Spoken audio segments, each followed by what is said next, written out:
Hello everyone, my name is Aditya and today I have with me Varun, and we both will be going through uploading, downloading, previewing object storage files in Oracle Visual Builder Cloud Service. The agenda is pretty straightforward. Varun will take you through the upload file to object storage, how you can build the flow and the UI in Visual Builder Cloud Service. And then he will hand it over to me and I will go through the download file operation, because for XLSX and PDF, it's a little tricky. There's one setting that you have to do, and we'll discuss that further in the video. And then the last thing I will show is how to preview a file, right? Okay, over to you, Varun. Let's start by creating a new application in VBCS. Let's give it a name of object storage and click finish.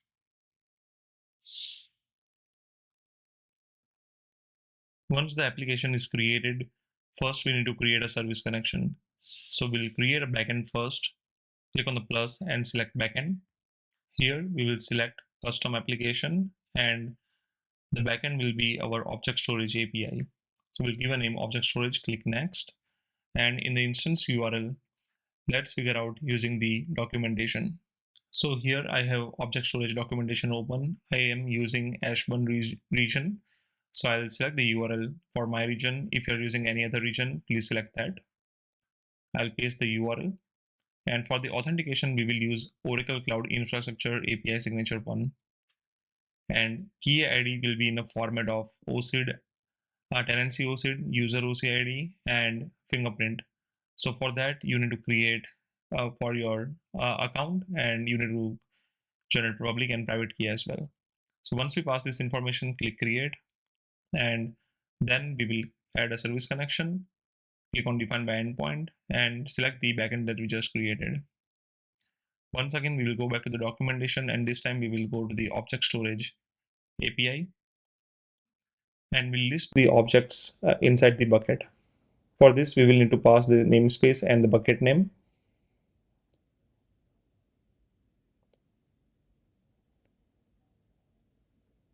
Click next and give a service name. Now, before creating this service connection, let's test this API. Here we will need to pass namespace and bucket name. For that, log into the tenancy and go to the object storage, copy the namespace and the bucket name.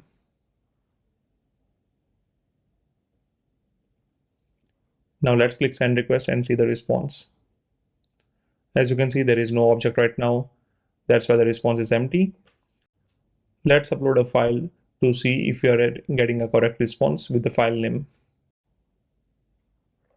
Now that I have uploaded an object in the bucket, we'll go back to the Visual Builder and we will click send request once again. Now that we can see the file is listed successfully over here. After creating the service connection, let's create a web application. Here I'll select the navigation style none and give a meaningful name for the application. Click create, and here what we want to do is create a simple UI where we can upload a file. So for that, I'll select a file picker component.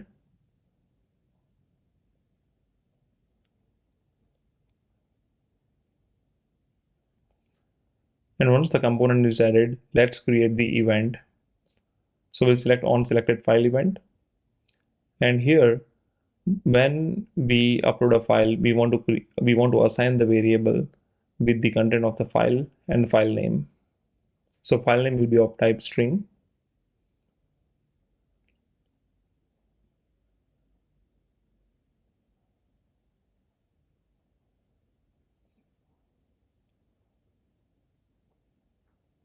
And the type and the file content will be of type any.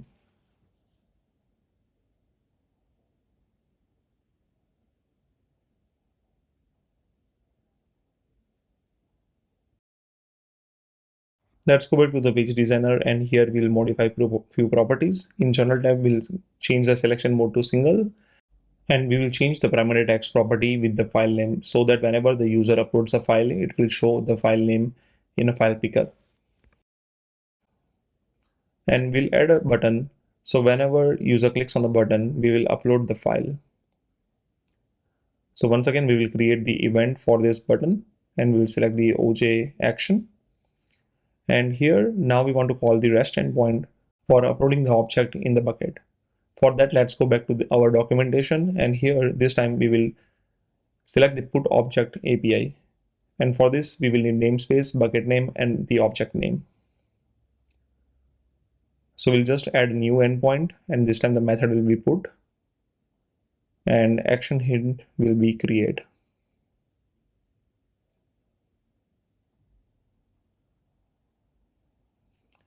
So for this, we cannot test directly over here. The reason for that is we can't upload the file using the test. So we'll just go ahead and click create. And let's go back to our application. And here we will select our endpoint. After selecting the endpoint, we will pass bucket name, namespace, and the object name. So we know how to get the namespace and the bucket name. Both of this value will be static value. And for the object name, this will be passed as expression, the file name that we created while we are uploading the file in the file picker component. So we want to do some error handling. So for that, we added a if condition, and here we will check if the call is successful. Then in that case, what we want to do is we want to show a notification that the file is uploaded successfully.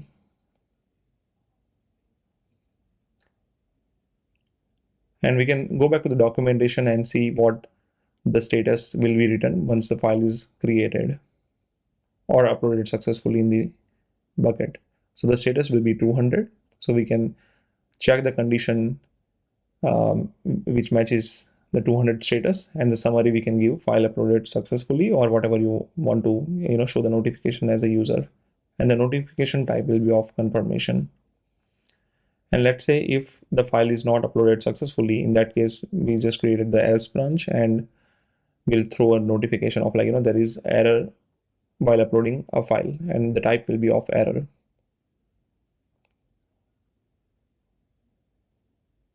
And we want to reset the variable of file and file name and file content. The reason for doing this is we want to clear the content of the file and the file name after clicking the upload button.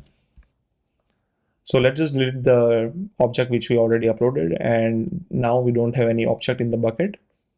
So let's try and see if we are able to upload or not. So there is an error occurred while uploading a file. So let's go back to our action chain and see what's the error. So let's just set the content type over here for sanity. We can get the type of the file from the file content variable, and file content.type will have that content type information. And the body will be file content that we forget previously. So now if we go back to the pages and run the application, and if I try to upload the file, this time it should work. So now it says file uploaded successfully, and if I come and refresh the bucket, we should be able to see the object. And so instead of going back every time to the tenancy and to the bucket, let's just create a table where we can refresh manually whenever there is a new object in the bucket. For that, we will use the get method that we created, get API that we created earlier, and the column we will show is the name column. Here we will need to pass the bucket name and the namespace that we can get from our object storage.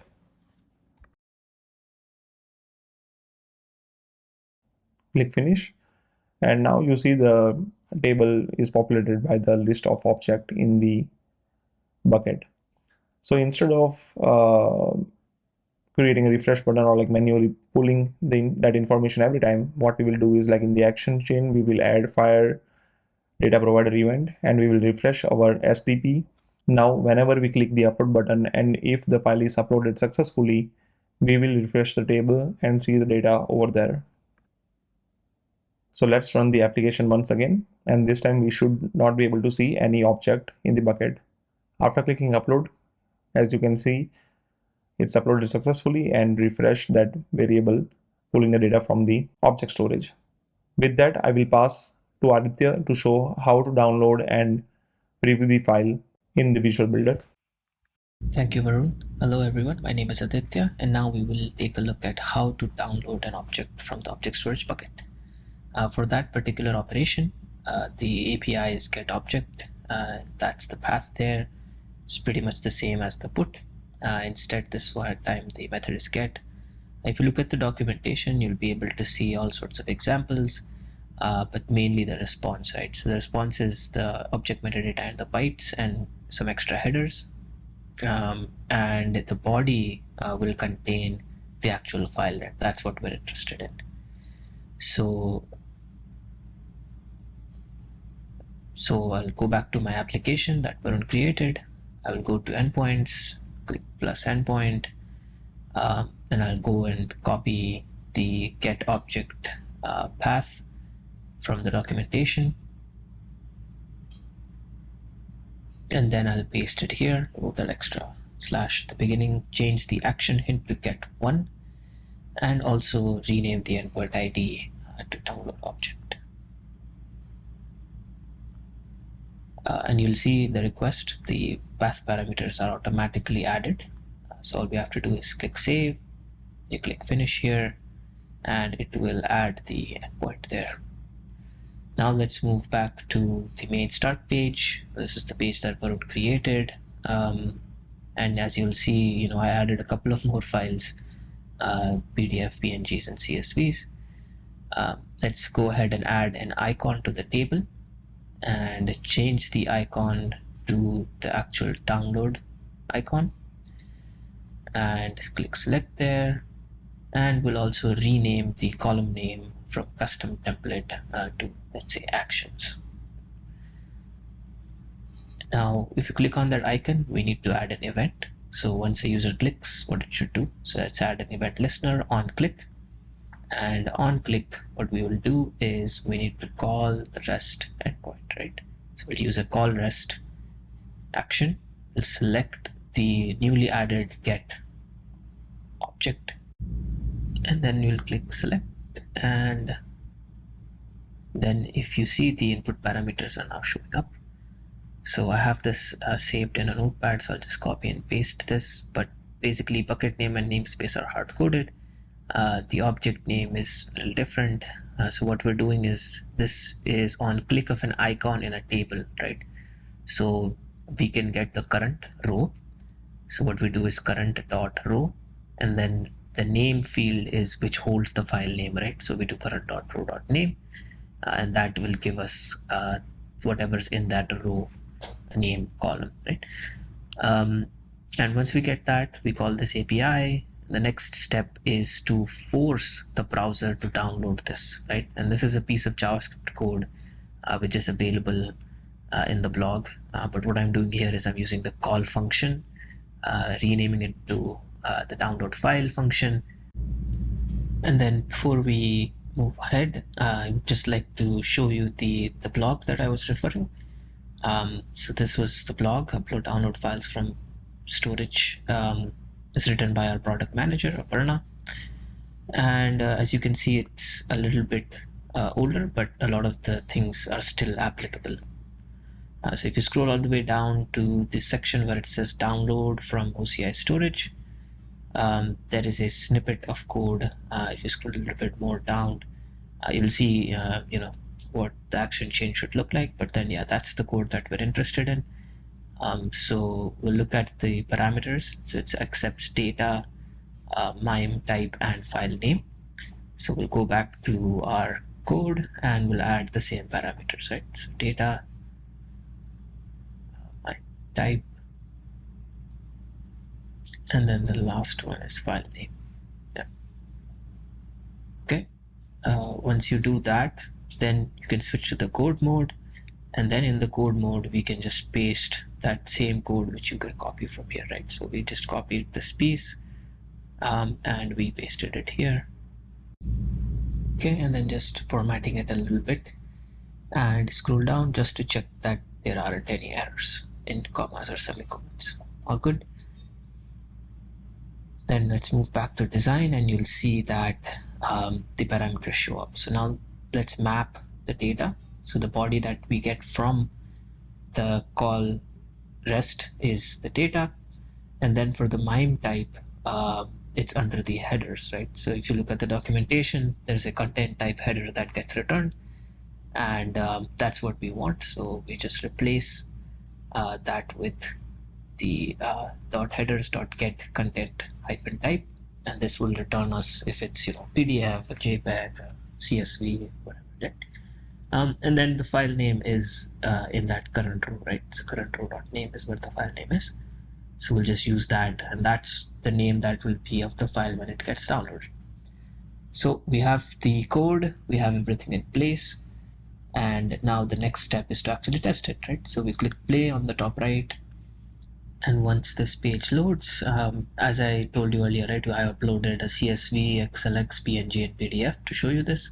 I'll click on the download button for the PNG, and you'll be able to see that the PNG is downloaded from the object storage bucket, and I'm able to view it, right? So basically the download action worked, right? The next test that I will do is on a CSV file. So if I click on the download for the CSV, and then open it, and you'll be able to see that the CSV also loads, right, without any errors. The next test that I'm going to do is on the PDF, right? So if I click the download button for the PDF, you will see that the PDF downloads, right, with some data. But when you open it, it's all blank, right? So you can't view the data. There is the one page, this had one page, so the page loads, but the data isn't. The next test is on XLS, and for that Excel file, it's pretty much the same, right? So if I try to open that Excel file from my downloads page, you will see that there is an error that pops up stating that there is some error, or there might be some corrupt data, and we found a problem. And when you click yes, it just says it's corrupt, so I can't open it. So this is what we've observed for PDF and XLX, or like binary files. They get downloaded, but they're blank, right? So the fix for this is basically to look at the response body format, right? So if we on the call REST, there's some definition there, but if we change that to blob, right, then this API returns a blob, right? So we're not setting this to anything. So once we select the blob for that, and then you click play, and you will see that next, if I just click download on the PDF, and you'll see the size also changed, right? So, and you'll see the data being there as well. So that's just one quick simple thing that we have to remember. And let's also test for XLS, right? So for XLS, if I click, then it opens, right? So this is the common issue that we've seen is, customers try to call the REST and put the JavaScript code to download, but it comes as blank for PDFs and XLSs. So this is the fix. Just go to the code and change that response body format to blob. Now you can make optimizations to the code, right? So in the code, if you see from data, it's creating a blob at line 47 to 50. So you can just remove that, because if you change the response format to blob, then it's already a blob, right? So you don't have to basically create another blob. So what you can do is you can just change that to data, but then the rest of the code is pretty much the same, right? So it works as is from the blob. And of course, MIME type is also not required, because the blob itself holds the type and the data of the blob. So yeah. And then just to show you a bit more, right? So if you do inspect, go to the sources, and within the page sources, if I open the folders that contain the WebECS code, then under pages, I should see my JavaScript file, right, which has the code to download the file, but currently you're not able to see it because we haven't clicked the button yet. Once you click the button, it downloads that. I can click change, right? So you're able to see the code right here. You can set debuggers. So if I click that button, you will see that the data is blob, and the type is included in that blob, right? Because it's a type blob, right? It's a JavaScript blob. So the MIME type is also not required, and the code will work just as is, right? So now let's take a look at how to preview the file, right? So let's go ahead and add another icon next to the download icon. I'll change it to the view icon. And let's say we want to show this on a dialog, right? So the preview should happen on a dialog. So we'll go ahead and add a dialog component, and then temporary override show, so we can, manage the styling. We'll go ahead and go to the code, and first thing to do is to add the div, basically the object element that will show the preview of the file, right? So it's an HTML tag called object with a variable file preview body. So right now it's giving an error, so I just went and created a variable called file preview body. Then if I go back to the page designer, you'll see the error goes away. So the data tag is where the variable is assigned so that it will show. Now once we move back to this page, we'll show the dialog, and just to remove this button here because it's not required, I'll just allow there, and remove the footer as well because the footer, I don't really need that there. And then I just need to add the cancel behavior icon so that I can close it. Okay. And then the next step is I'll just hide just turn off the temporary override.